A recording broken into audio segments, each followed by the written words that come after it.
시간 잠시 침묵 가운데서 기도하면서 오늘 예배 가운데 주님이 부어주실 은혜를 기대하며 나가겠습니다.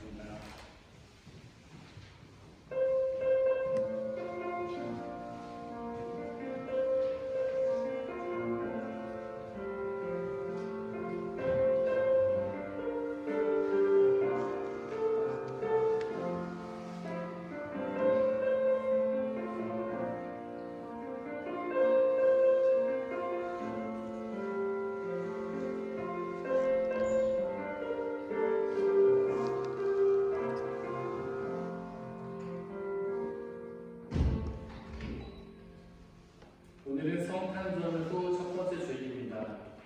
우리 주 예수 그리스도께서는 우리를 구원하시기 위해 이 땅에 사람의 몸을 입고 오셨습니다. 이 시간 그 사람의 몸을 입고 오신 하나님께 예배드리겠습니다.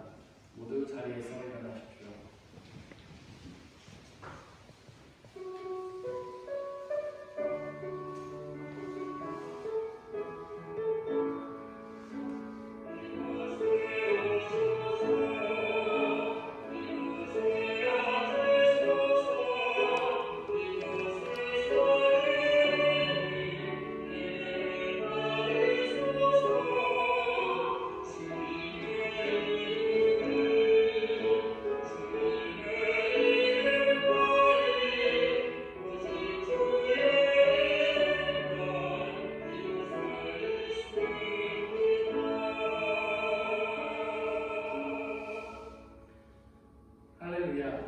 하늘에서 주님을 찬양하여라.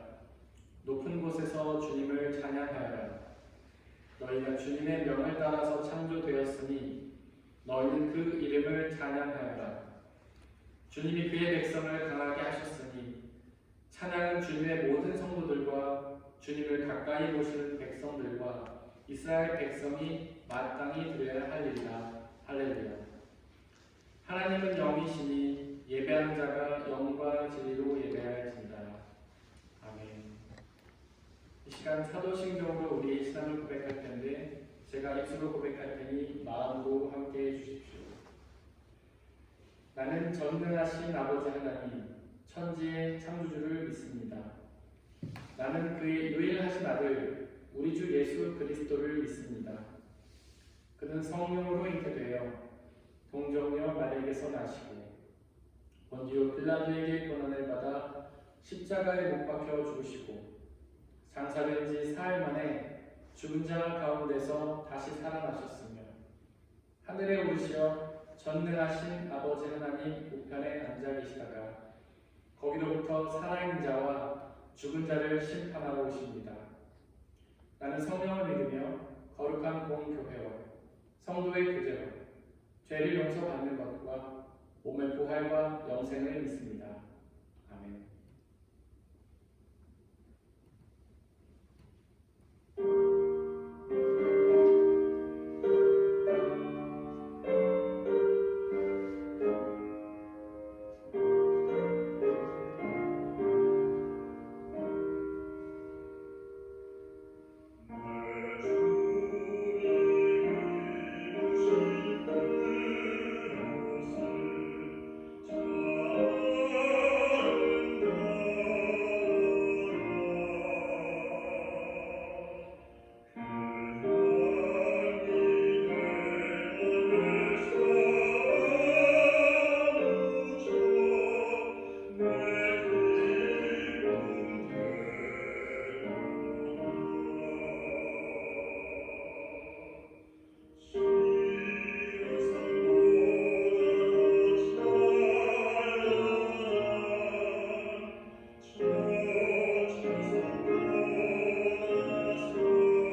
우리 주변에 계신 분들과 서로 눈인사로 평화의 살 나누고 자리하도록 하겠습니다.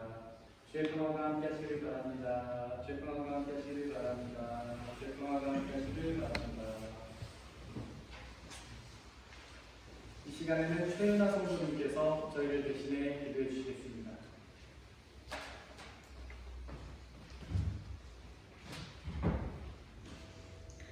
복음의 하나님, 올해의 마지막 주일 예배를 드릴 수 있게 해주셔서 감사합니다. 2020년 한 해를 되돌아봅니다. 우리의 세계와 우리의 관계와 우리 각자 처한 삶의 자리와 그 내면에는 극심한 어둠으로 가득했습니다. 대전염으로 인해 교회를 모일 수 없는 날들이 더 많았고 모든 것은 멈췄으며 우리는 서로에게 냉정하고 무심하며 경솔했습니다. 이렇게 우리에게는 당신이 반기실 수 없는 것들이 너무나 많았음을 고백합니다. 하지만 우리에게 기쁨과 위로 또 약속으로 오시는 복음의 예수님을 기억합니다. 고유, 시골, 연약하고 무력한 아이의 모습으로 성탄하신 주님, 그 모든 것이 불가능한 것처럼 보이는 상황 한가운데서 성탄의 복음을 우리에게 들려주셨습니다. 이러한 복음 앞에 우리의 희망이 꺾여 좌절한 자리 한가운데 기쁨으로 오시는 주님을 넉넉히 기대어 살아갈 수 있게 붙들어 주세요. 불가능을 가능으로 옮기겠다는 성탄의 약속처럼 우리에게 그 복음의 울림이 삶의 자리에 가득하게 해주시기를 간절히 기도합니다. 우리의 신앙이 높은 곳에서 낮은 곳으로, 안락한 거실에서 거리로, 체제의 중심에서 소외된 사람에게로, 돈 잘 버는 사람에게서 하루끼니 걱정하는 이에게로, 튼튼한 가정에서 절룩거리는 가정으로, 어른에게서 아이에게로 우리의 관심과 시선이 옮겨지길 기도합니다. 다른 슈타트 중앙교회를 위해 기도합니다. 주님의 몸된 교회가 희망을 만들며 이웃과 함께 기쁜 소식을 나누고 기쁨으로 감사의 제목이 매일 충만케 되길 소망합니다. 교회 모이는 공동체를 위해 날마다 수고하시는 분들을 위해 기도합니다. 사역으로 재능으로 각자의 자리에 세워주셨고 사역자를 불러주셨습니다. 이들의 수고로움을 늘 기억하시고 기쁨의 인들로 은혜가 될 수 있도록 허락해주세요. 오늘의 상황이 무덤같이 암담할지라도 십자가 죽음도 그분을 잡아둘 수 없었고 무덤조차도 하나님의 아들을 잡아둘 수 없다는 가장 좋은 소식 복음을 믿으며 나아갑니다. 노인부터 이제 태어난 태아에게까지 건강과 평안을 허락하시고 우리가 사는 모든 삶의 자리에서 믿음과 사랑이 실천되는 그리스도인들이 되게 해주세요. 이미 왔으나 아직 오지 않은 주님 그 나라를 기대합니다. 우리에게 늘 희망 되시고 기쁨 되시는 예수님의 이름으로 기도합니다. 아멘.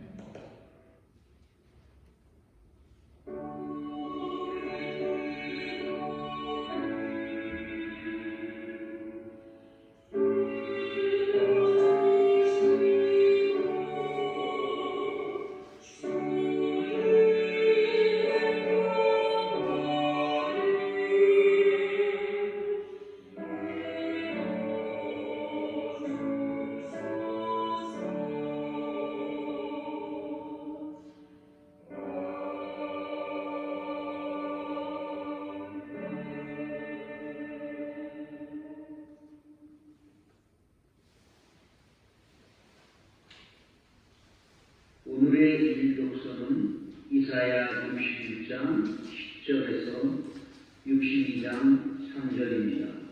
모두 주님의 말씀을 들으십시오.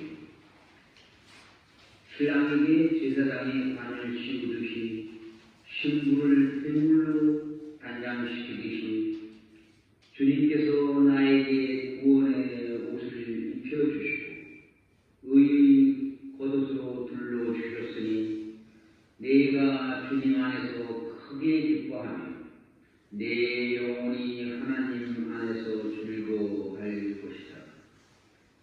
땅이 싹을 내며 동산이 거기에 뿌려진 것을 움트게 하듯이 주 하나님께서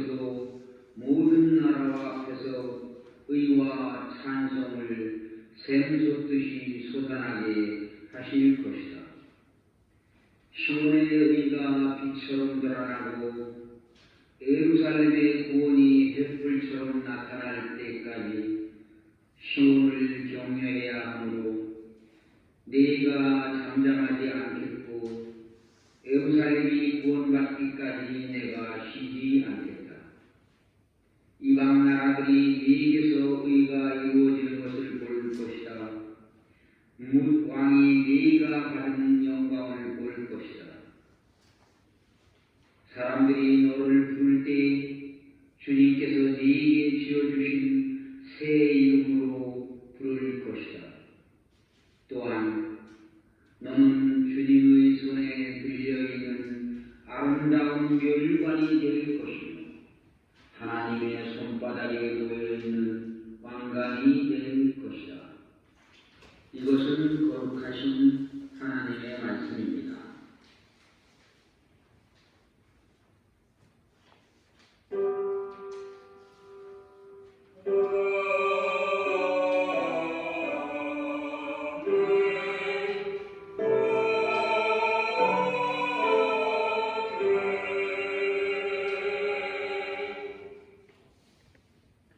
함께 성시 교독할 텐데 제가 입술로 고백할 테니 마음으로 함께 해주십시오. 찬송하리로다 주 이스라엘의 하나님이여, 그 백성을 돌보사 속량하시며 우리를 위하여 구원의 뿔을 그 종 다윗의 집에 일으키셨으니 이것은 주께서 예로부터 거룩한 선지자의 입으로 말씀하신 바와 같이 우리 원수에게서와 우리를 미워하는 모든 자의 손에서 구원하시는 일이다. 우리 조상을 긍휼히 여기시며 그 거룩한 언약을 기억하셨으니 곧 우리 조상 아브라함에게 하신 맹세라. 우리가 원수의 손에서 건지심을 받고 종신토록 주의 앞에서 성결과 의로 두려움 없이 섬기게 하리라 하셨도다. 이는 우리 하나님의 긍휼로 인함이다. 이로써 돕는 해가 위로부터 우리에게 임하여 어둠과 죽음의 그늘에 앉은 자에게 비치고 우리 발을 평강의 길로 인도하시리로다. 그러므로 주께서 친히 징조를 너희에게 주실 것이다.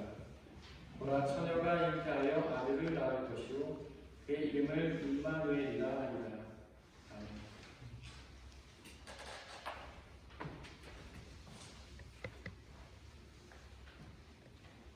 오늘의 이 독서는 갈라디아서 4장 4절에서 7절입니다. 모두 주님의 말씀을 들으십시오. 그러나 기한이 찼을 때 하나님께서는 자기 아들을 보내셔서 여자에게서 나게 하시고 또한 율법 아래에 놓이게 하셨습니다. 그것은 율법 아래에 있는 사람들을 속량하시고 우리로 하여금 자녀의 자격을 얻게 하시려는 것이었습니다.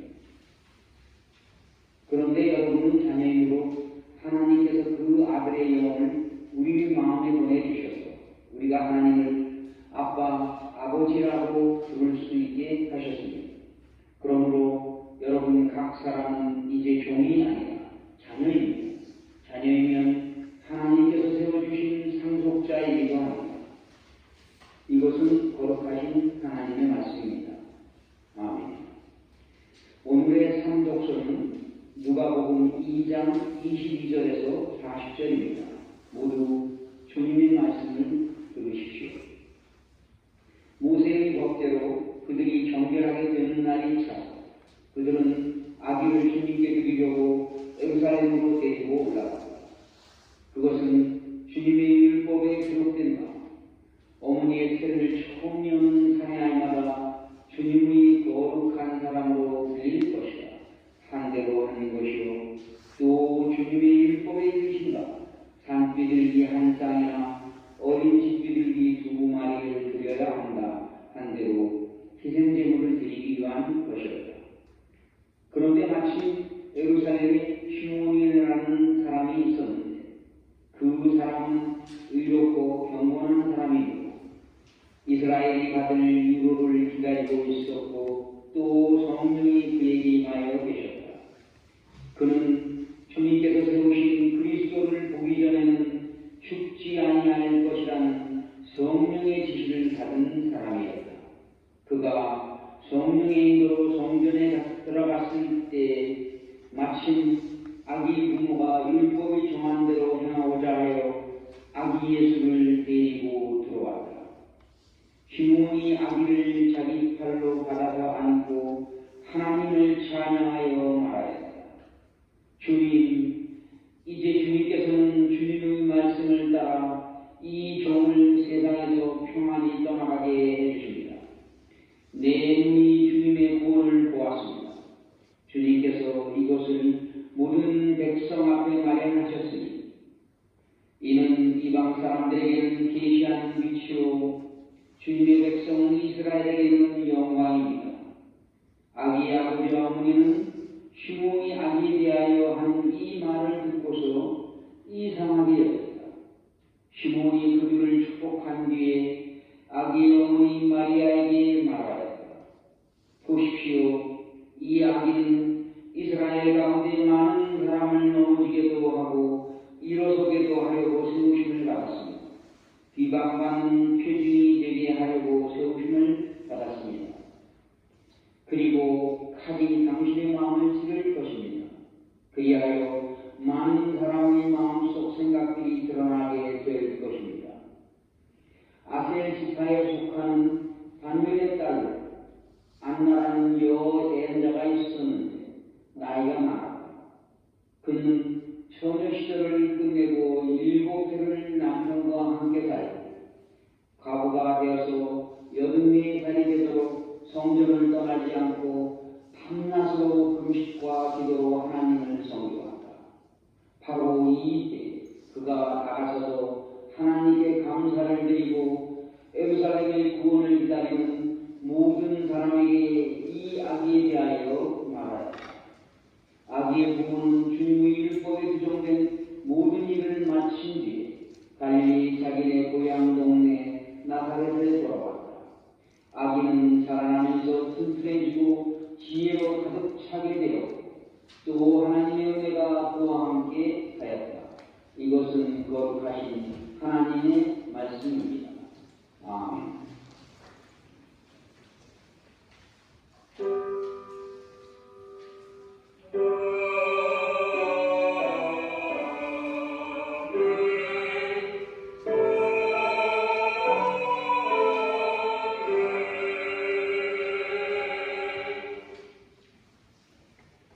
함께 기도하고 주님의 말씀을 나누도록 하겠습니다.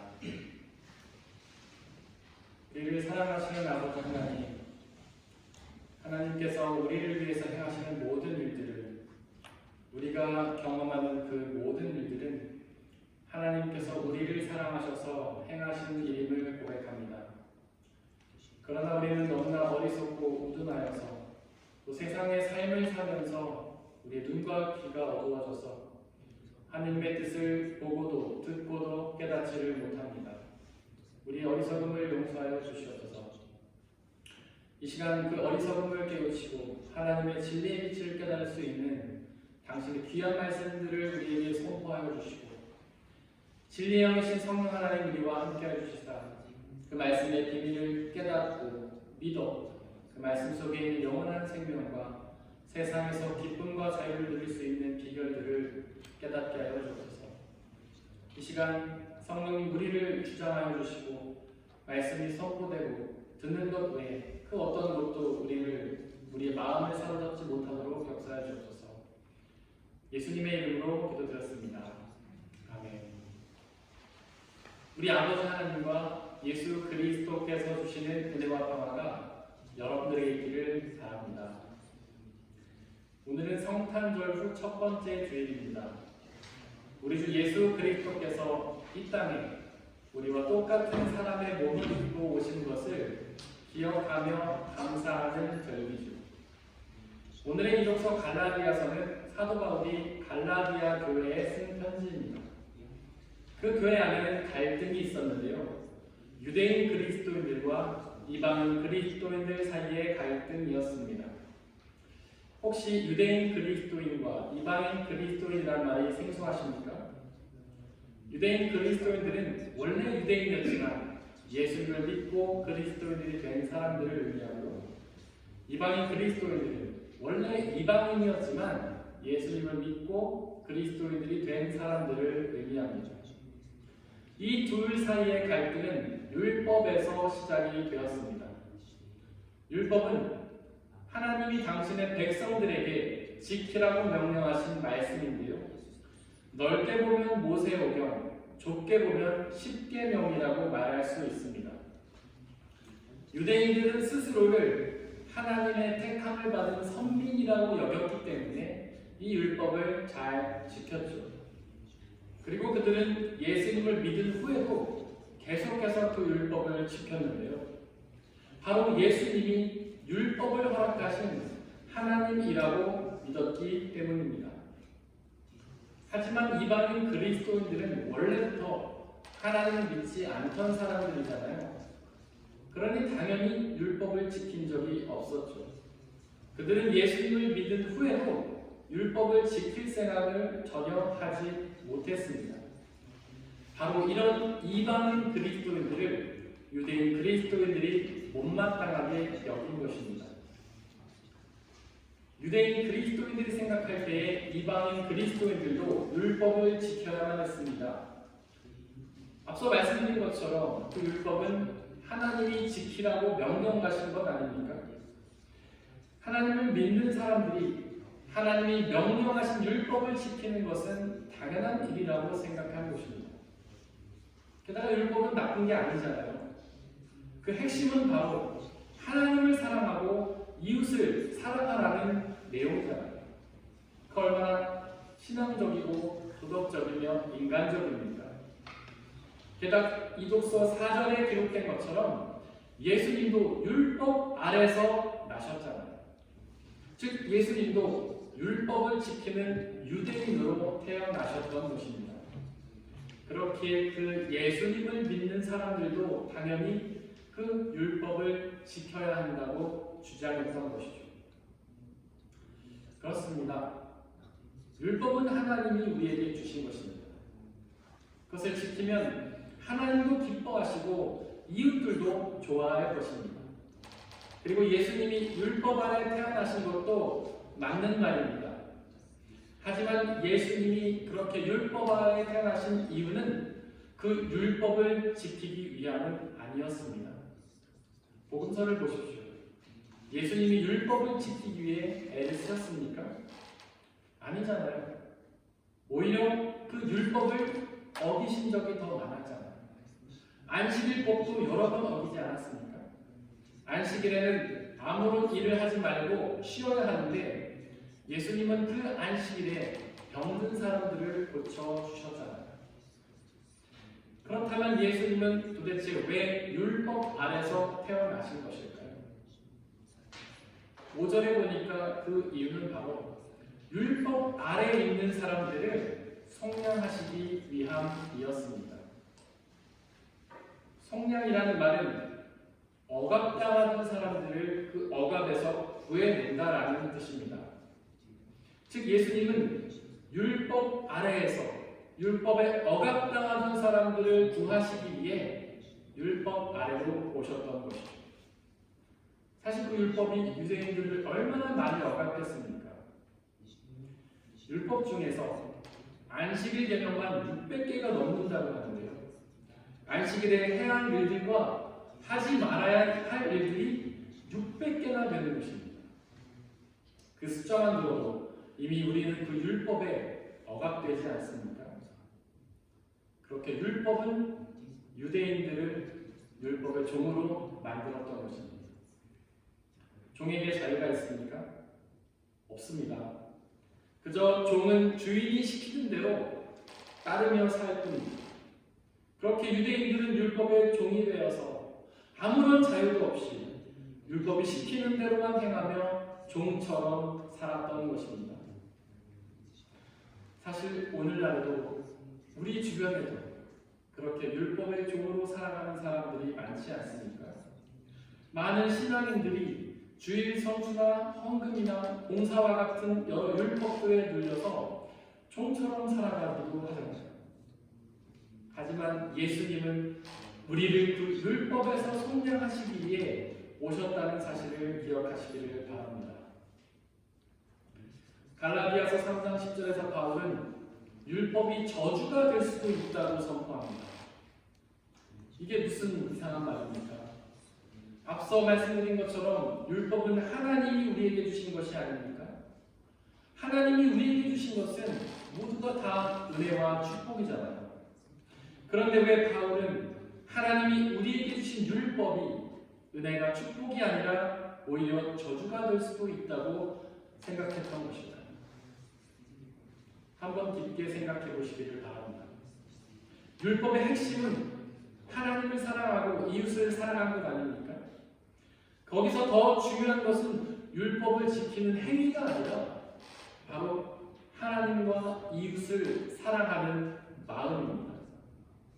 하지만 율법을 지키는 행위에 집중하다가 정작 하나님과 이웃을 사랑하는 그 마음에 소홀한 경우가 얼마나 많습니까? 그렇게 하나님을 사랑하고 이웃을 사랑하는 마음에 소홀하다면 구원을 얻을 수가 있을까요? 아마도 어려울 겁니다. 하나님은 우리의 겉모습이 아니라 우리의 마음을 보시기 때문이죠. 그렇게 율법을 형식적으로만 행하고 마음에 하나님과 이웃을 사랑하지 않으면 그 율법이 축복이 아니라 오히려 저주가 되는 것이죠. 바리새인들이 그런 오류에 많이 빠졌습니다. 그들은 안식일법을 지키는 행위에 몰두하면서 정작 그 안식일에 하나님을 사랑하는 마음에는 소홀했습니다. 우리도 그럴 때가 얼마나 많습니까? 주의를 지키기 위해 예배 자리에는 나왔는데 정작 마음은 하나님이 아니라 다른 곳에 둘 때 말입니다. 예배를 드리는 행위는 열중하면서 정작 하나님을 높이지 않고 나를 높일 때 말이죠. 그런 사람들에게 예수님은 회칠한 무덤이라고 말했습니다. 즉 개인치를 칠한 무덤과 가까운 것이죠. 겉으로는 화려한데 그 마음속에는 죽음이 들어있다는 뜻입니다. 그렇게 율법의 행위로는 지키면서 마음으로는 하나님을 사랑하지 않으면 구원을 얻지 못하고 결국 죽게 된다는 의미죠. 율법주의는 당시의 시대의 정신이었습니다. 그 시대를 살아가는 대부분의 사람들이 공유하며 따랐던 정신이죠. 그런 시대 정신을 거부하면 왕따를 당합니다. 그 사회에서 도태되고 함께 살아갈 수가 없는 것이죠. 그렇게 유대인 그리스도인들이 당시의 시대 정신인 율법을 거부하는 이방인 그리스도인들을 용납할 수가 없었던 것입니다.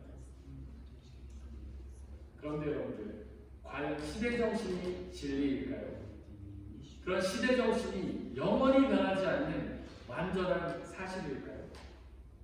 그렇지 않습니다. 시대 정신이란 그저 많은 사람들의 생각의 모음일 뿐입니다. 그냥 많은 사람들이 그렇게 생각하는 것일 뿐이죠. 또한 시대 정신은 많은 사람들의 욕망의 투영일 뿐입니다. 많은 사람들이 그것을 원한다는 것이죠. 그것을 통해서 이익을 얻기 때문입니다. 그렇기 때문에 이 시대 정신을 따르면 그 시대에 잘 적응할 수 있고 또 편하게 여러 이익을 누리며 살아갈 수가 있습니다. 마치 율법을 지키면 유대인들에게 인정을 받아서 그 유대인 사회에 잘 적응해서 편하게 살 수 있던 것처럼 말이죠. 하지만 그런 시대 정신은 우리를 구원하지는 못합니다. 마치 율법주의가 우리를 구원하지 못하는 것처럼 말이죠. 게다가 시대 정신은 하나님의 뜻과도 다릅니다. 하나님은 율법을 형식적으로 행위로 지키기를 원하신 게 아니라 바로 당신을 사랑하고 이웃을 사랑하는 마음으로 지키기를 원하셨던 것처럼 말입니다. 과연 오늘날의 시대 정신은 무엇일까요? 많은 학자들은 물질 만능주의라고 말합니다. 바로 물질 만능주의를 많은 사람들이 공유하며 따르기 때문이죠. 또한 그 물질 만능주의를 벗어나서는 우리가 살기가 어렵기 때문입니다. 그것을 잘 따르면, 물질 반응들을 잘 따르면 우리는 이 사회에 잘 적응해서 편하게 살 수 있지 않습니까? 한번 생각해 보십시오. 이 시대에 가장 존경받는 사람들이 어떤 사람들입니까? 과거에는 학식이 깊은 사람들, 덕이 많은 사람들이 존경을 받았다면 지금은 돈이 많은 사람들이 존경을 받습니다. 대기업 총수나 운동선수들, 연예인들이 가장 큰 존경과 부러움을 받으죠. 모든 서열이 돈으로 매겨집니다. 돈이 있으면 사람답게 살지만 돈이 없으면 사람 취급을 못 받죠. 돈으로 인간관계를 맺고 돈이 없으면 인간관계를 끊습니다. 돈 때문에 선을 행하고 또 돈 때문에 악을 행하기도 합니다. 돈 때문에 살아가기도 하고 돈 때문에 죽기도 하고. 어쩌면 많은 신앙인들이 구원도 돈으로 얻는다고 생각하는지도 모르겠습니다. 그러니 돈을 많이 벌어서 그 돈으로 하나님께 영광을 돌리겠다고 말하는 사람들이 많은 것 아니겠습니까? 헌금과 구제를 많이 하고 교회당도 크게 지어야 하나님이 기뻐하신다고 생각하는 것이 아니겠어요? 하지만 여러분들, 그런 물질만능주의는 우리를 구원하지 못합니다. 게다가 하나님의 뜻과도 다른 것이죠. 그렇게 물질만능주의는 하나님의 은혜와 축복이 아니라 오히려 저주가 될 수가 있는 것입니다. 우리는 그렇게 하나님께 물질의 축복을 달라고 소망하지만 그것이 오히려 은혜와 축복이 아니라 저주가 될 수도 있는 것입니다. 바로 우리를 그 저주에서 벗어나게 하시기 위해 예수님은 이 땅 가운데 오셨던 것입니다. 이독서 5절은 예수님이 그렇게 율법 아래에 있는 우리를 속량하셔서 하나님의 자녀로 삼으신다라고 선포합니다. 바로 예수님이 율법의 종 되었던 우리를, 시대정신의 종 되었던 우리를 구원하셔서 하나님의 자녀로 삼으신다는 말씀이죠. 그래서 6절에 기록된 것처럼 우리는 이제 하나님을 아빠, 아버지라 부르게 되었습니다. 자녀는 누구를 의지합니까? 오로지 아빠, 아버지만을 철저히 의지하지 않습니까? 아무리 부와 명예와 권력을 가진 존재가 나타나더라도 그 존재가 아니라 바로 아빠, 아버지를 더욱 의지하잖아요. 혹시 여러분들은 예수님을 믿으십니까? 그렇다면 여러분들은 이제 율법의 종이 아니라, 시대 정신의 종이 아니라 하나님의 자녀입니다. 바로 하나님께서 여러분들의 아빠, 아버지가 되시는 것이죠.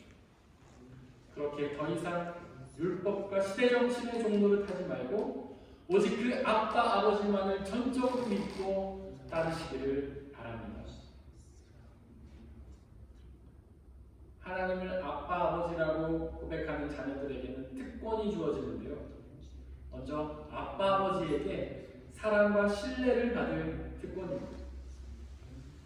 아빠, 아버지는 어떤 자녀에게 사랑과 신뢰를 줄까요? 모든 자녀에게 사랑과 신뢰를 줍니다. 외모나 능력, 성과와 업적과 관계없이 그냥 자녀라면 사랑하고 신뢰하는 것이죠. 혹시 여러분들은 여러분들의 자녀가 잘생겨서, 공부를 잘해서, 돈을 잘 벌어서 그들을 사랑하고 신뢰합니까? 혹시 여러분들의 부모님은 여러분들이 잘생겨서, 공부를 잘해서, 돈을 잘 벌어서 사랑하고 신뢰하나요? 아니잖아요. 그냥 자녀이기 때문에 사랑하고 신뢰하는 거잖아요. 하지만 종은 주인에게 그렇게 무조건적인 사랑과 신뢰를 받지 못합니다. 주인은 종의 외모나 능력, 성과, 업적을 보고 그 종을 사랑하고 신뢰하죠. 종의 능력과 성과와 업적이 좋으면 사랑과 신뢰를 주지만 좋지 않으면 사랑하지도 신뢰하지도 않습니다. 그렇게 율법을 잘 지켜서 우리의 어떤 행위를 통해서 많은 성과와 업적을 쌓아서 하나님께 사랑과 신뢰를 받으려는 노력은 자녀의 노력이 아니라 종의 노력인 것이죠. 바로 하나님의 자녀인 우리가 전혀 할 필요 없는 쓸데없는 노력인 것입니다.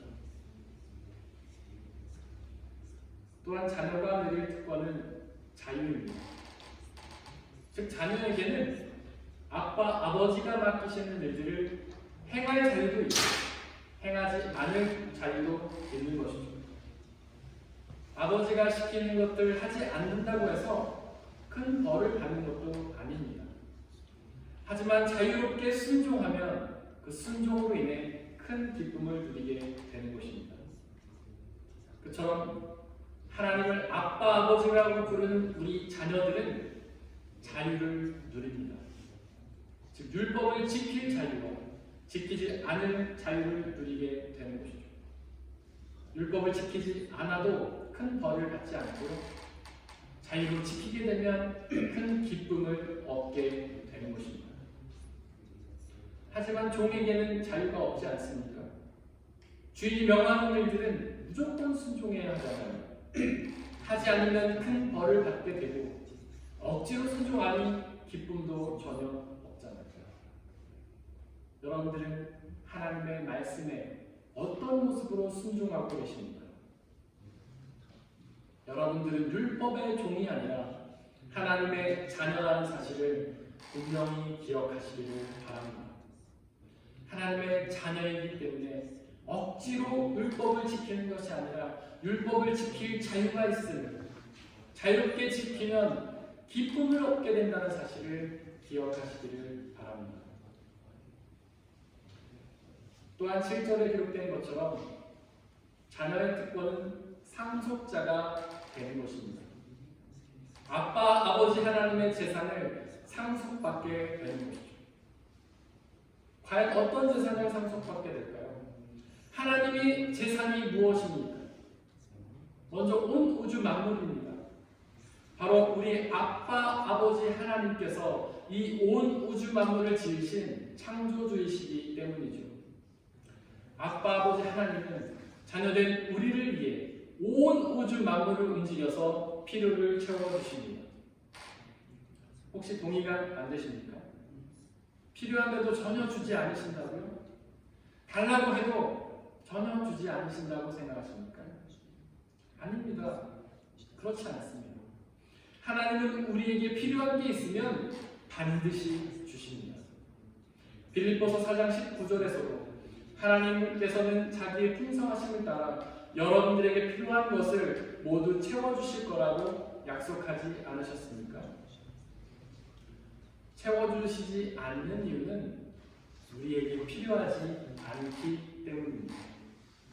우리는 필요하다고 생각하지만 하나님의 생각엔 필요가 없는 것이죠.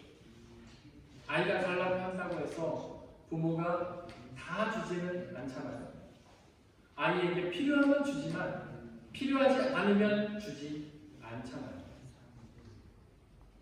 또한 하나님의 자녀가 받을 상속은 하나님 나라에서 누릴 영원한 생명입니다. 바로 우리의 아빠, 아버지 되시는 하나님께서 그 영원한 생명에 창조주시기 때문이죠. 그것이 우리에게 가장 좋은 것이 아닙니까? 그 영원한 생명보다도 더 좋은 것은 세상에 없잖아요. 사랑하는 성도 여러분들, 율법의 종이 되지 말고 시대정신의 종이 되지 말고 하나님을 아빠, 아버지로 고백하시기를 바랍니다. 그분의 말씀에 억지로 순종하는 것이 아니라 자유와 기쁨으로 순종하시기를 바랍니다. 그러면 그분이 주시는 무한한 사랑과 신뢰 그리고 매일에 필요한 것들 영원한 생명을 상속받게 될 것입니다. 사람의 헤아림을 뛰어넘는 하나님의 평화가 그리스도 예수 안에서 여러분들의 마음과 생각을 지켜주시기를 원합니다. 이 시간에 잠시 오늘 우리에게 선포된 말씀들을 돌이켜보면서 그 말씀들을 붙잡고 마음에 새기며 그 말씀에 순종하며 나가게 해달라고 이 시간에 침묵 가운데에서 기도하겠습니다.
주님이 가르쳐주신 기도로 함께 기도할 텐데 제가 입술로 기도할 테니 마음으로 함께 해주시고 하늘에 계신 우리 아버지, 아버지의 이름을 거룩하게 하시며 아버지의 나라가 오게 하시며 아버지의 뜻이 하늘에서와 같이 땅에서도 이루어지게 하소서. 오늘 우리에게 일용할 양식을 주시고 우리가 우리에게 잘못한 사람을 용서하여 주는 것 같이 우리 죄를 용서하여 주시고 우리 시험에 빠지지 않게 하시고 악에서 도와소서. 나라와 권능과 영광이 영원히 아버지의 것입니다. 아멘.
사랑하는 형제 자매 여러분들, 이제 여러분들을 성찬 예식으로 초대합니다.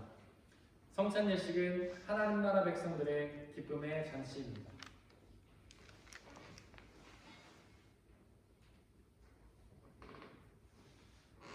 우리 주 예수 그리스도께서 잡히시던 날 밤에 제자들을 모으시고는 떡을 떼사 하늘을 우러러 축사하시고 나눠주시며 말씀하시기를 받아 먹으라. 이것은 너희에게 주는 내 몸이니라. 이것을 행하여 나를 기억하라.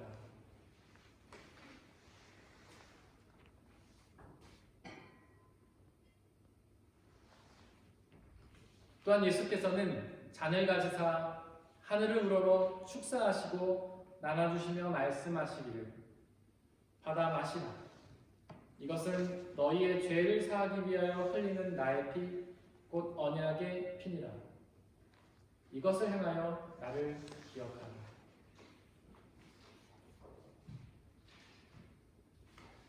우리의 아버지 되신 하나님, 이 시간 간절히 기도하오니 당신의 영이신 성령 하나님을 이 떡과 포도주에 보내주시사 또한 함께 예배를 드리고 있는 모든 형제와 자매들에게 보내주시사 우리가 이것을 먹고 마실 때마다 주께서 살아계셔서 우리와 함께 계심을 기억하고 믿게 하여 주옵소서. 또한 이 한 떡과 포도주를 나눠 먹는 모든 사람들이 주님 안에 한 형제요 자매임을 기억하고 믿게 하여 주옵소서. 또한 주님이 다시 오시는 그날까지 이 떡과 포도주를 행하며 주님의 다시 오심과 영원한 생명, 하나님의 나라를 소망하며 살아가게 하여 주옵소서. 이 시간 우리 주님께서는 저와 여러분들을 주님의 식탁으로 초대하십니다. 비록 우리가 이것을 직접 행하지는 못하지만 이 성찬의 은혜가 여러분들과 함께 하시기를 바랍니다. 함께 중보의 기도를 드리겠습니다. 먼저 이 세상에 있는 모든 피조물들을 위해 기도해 주시기를 바랍니다. 이 세상에 있는 모든 생명체들이 하나님께서 사랑하셔서 직접 손수 지으신 피조물임에도 불구하고 그들이 아직 주님의 복음을 알지 못해 여전히 죄 가운데 허덕거리며 고통당하고 있음을 봅니다. 그들 가운데 예수 그리스도의 복음이 전해져서 그들 모두가 그 복음이 주시는 참된 구원과 기쁨과 평화 가운데 나오게 해달라고 기도해 주시기를 바랍니다. 또한 우리 교회 공동체를 위해서 기도해 주시기를 바랍니다.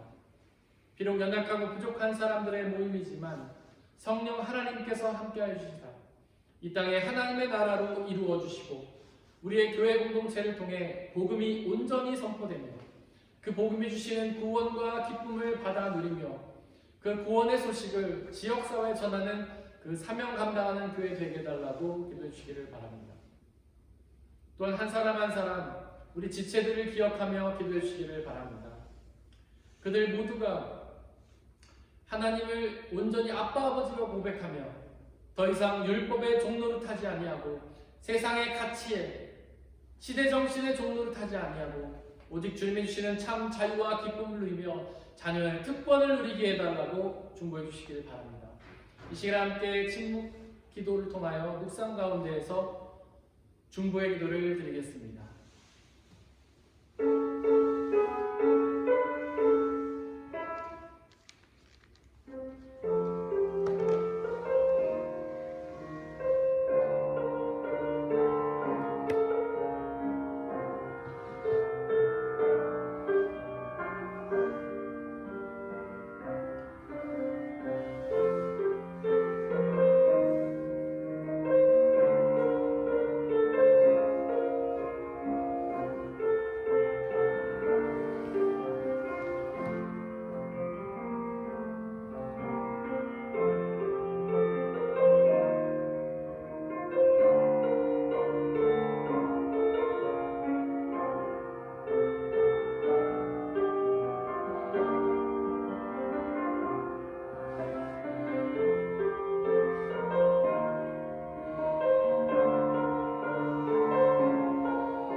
사랑의 하나님, 율법의 종노릇하며 죄 가운데 쓰러져 가던 우리들을 당신의 아들 예수 그리스도를 보내주시사 우리 모든 죄를 용서하시고 당신의 자녀로 삼아서 구원하여 주심에 감사를 드립니다.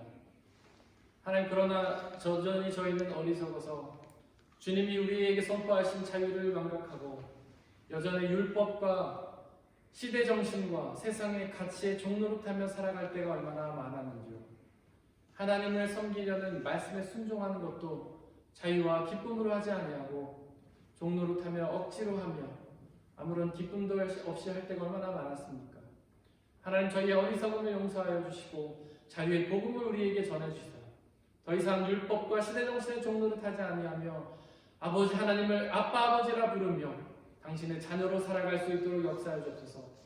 당신이 우리에게 베푸신 구원의 은혜를 온전히 받아 누리며 당신이 우리에게 허락하시는 온 우주 만물들을 특권을 누리며 영원한 생명의 상속을 받아 그 하나님의 나라에서 영원한 생명을 누리며 살아갈 수 있는 우리가 될 수 있도록 역사해 주시고 항상 그것을 기억하며 하나님의 자녀로서 기쁨과 자유와 행복을 누리며 살아갈 수 있도록 역사하여 주시옵소서. 이 시간 드려진 물질을 위해 기도합니다. 하나님께서 우리에게 허락하신 그 모든 것들은 다 하나님께서 주신 은혜요 선물임을 기억하면서 그것을 내 것이라 우기지 않고 다시 하나님께 돌려드린 모든 손길들을 하나님 기억하여 주시고 그 삶을 통하여 가장 적절하고 필요한 은혜들로 늘 채워 주시옵소서. 또한 드려진 이 물질이 오직 하나님 나라와 영광만을 위해 쓰이게 하여 주시고 이 물질이 쓰여지는 곳곳마다 주님의 복음을 믿고 돌아오는 자들의 숫자가 더욱 많아지는 놀라운 역사 있도록 은혜 내려 주시옵소서. 우리가 미처 구했든 구하지 못했든 우리가 날마다 때마다 시마다 우리에게 가장 좋은 것들로 채워주시는 하나님께 감사드리며 이 모든 말씀 우리 주 예수 그리스도의 이름으로 기도드렸습니다.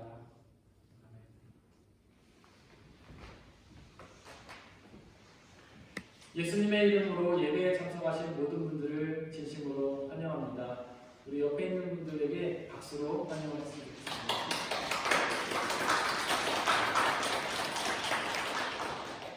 우리 온라인으로 예배 드리는 분들도 환영합니다. 오늘은 12월 마지막 주라서 저희가 생일 축하의 시간을 가지려고 합니다.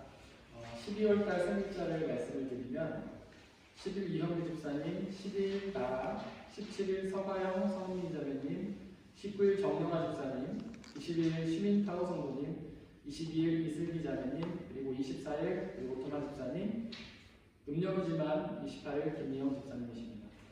우리 이분들을 위해서 저희가 노래를 부르지 못하는데 우리 지난번에 오토마 집사님께서 준비해 주셨던 트럼펫 연주로 이렇게 생일 축하하고요. 저희는 박수로 함께 축하하도록 하겠습니다.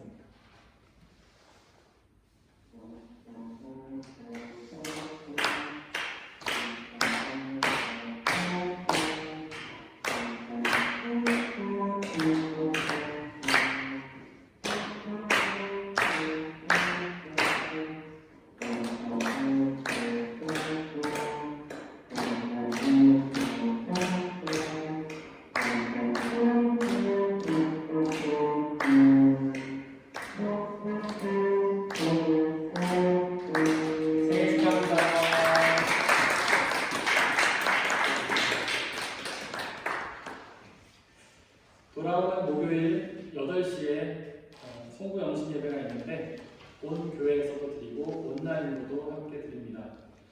네. 그리고 저희가 계속해서 지금 말씀한 일기를 하고 있습니다. 주일 오전 8시에 온라인으로 하고 있습니다.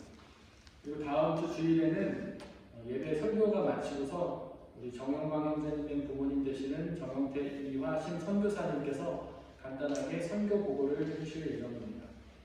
그리고 1월 17일에 사무총회가 있습니다.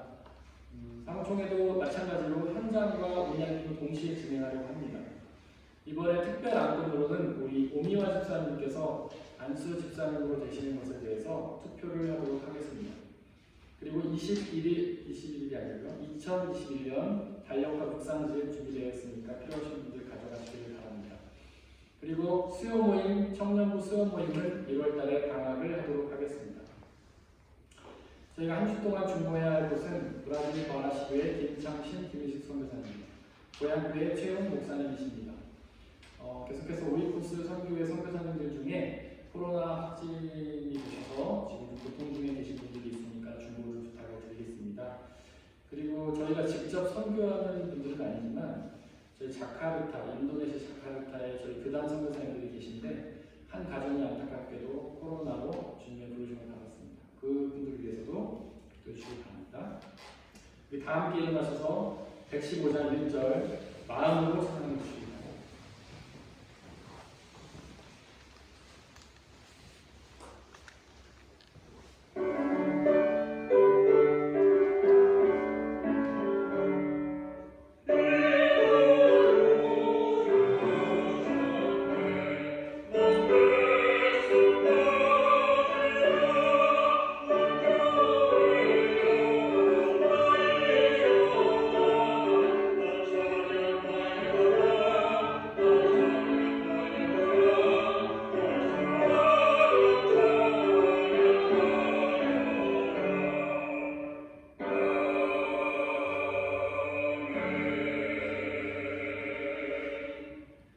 사랑하는 형제 자매 여러분들, 하나님께 예배를 드렸으니 이제 세상으로 나아가십시오.